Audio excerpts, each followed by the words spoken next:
وجنى الجنة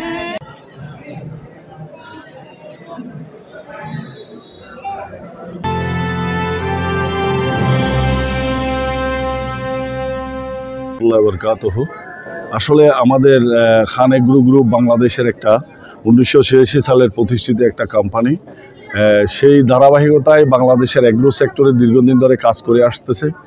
আমরা গত 2021 সাল থেকে আমরা আগে যদিও অর্গানাইজেশনের মাধ্যমে সারা বাংলাদেশে বিভিন্ন কার্যক্রম আমরা চালিয়ে যাই, এটা ডিলারের মাধ্যমে আমরা 2021 সাল থেকে আনুষ্ঠানিকভাবে সমাজসেবামূলক কার্যক্রমগুলো আমরা শুরু করেছি। সেই সমাজসেবামূলক কার্যক্রমের মধ্যে হচ্ছে সকাল আজকে 8টা থেকে হিফজুল কোরআন প্রতিযোগিতা শুরু হয়েছে এবং চক্ষু চিকিৎসা শুরু হয়েছে। আমরা 2021 সাল থেকে চক্ষু চিকিৎসা দিয়ে আসতেছি, আপনার ওষুধ চশমা ফ্রি এগুলো আমরা দিয়ে আসতেছি এবং প্রতি বছরই আমাদের এই রিকোয়ারমেন্ট বেড়ে যাচ্ছে।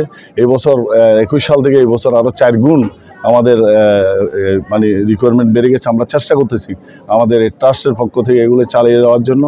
প্লাস রেড ক্রিসেন্টের আন্ডারে আপনার রক্তদান কর্মসূচি চালু আছে 21 সাল থেকে এবং আমরা খতমে কোরআন খতমে বোখারি শুরু হবে বাদে জুমার পরে এবং সন্ধ্যা বাদে মাগরিব থেকে আমাদের বিশাল আকারে আজিমুসান ঈদে মিলাদুন্নবী অনুষ্ঠান হবে।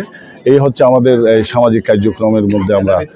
এবং আরেকটা আমাদের 2টার পর থেকে মেধাভিত্তিক একটা কর্মসূচি আছে। এই এলাকার যারা মেধাভিত্তিক পুরস্কার পেয়েছেন তাদেরকে দিয়ে আমরা একটা অনুষ্ঠান করতেছি। আসলে এখানে আমাদের খান এগ্রো গ্রুপের পক্ষ থেকে এবং আমি আলহাজ শহীদুল্লাহ খান ট্রাস্ট, আমার এই ট্রাস্টের উদ্দেশ্য হচ্ছে বিনা প্রচারে বিনাভাবেই যতটুকু হাইট করে সমাজ সেবা করা যায়। এবং আমি আজকে 30-35 বছর ধরে করে আসতেছি, কিন্তু সমাজের চাহিদার কারণে আজকে আমরা হয়তো একটু করে ওপেন হয়েছি। যেহেতু আমরা এখানে একমাত্র আমাদের কোম্পানির পক্ষ থেকে নিজস্ব আয়োজন এবং ব্যবস্থাপনার মাধ্যমে আমরা এই কার্যক্রমগুলো চালিয়ে যাই। এখানে আমরা কারো কোনো সাহায্য সহযোগিতা একমাত্র সবাই এসে শেয়ার করে, কিন্তু আমরা নিজস্ব কোম্পানির অর্থায়নে আমরা এই কাজগুলো করে দিই। আসসালামু আলাইকুম রহমতুল্লাহ।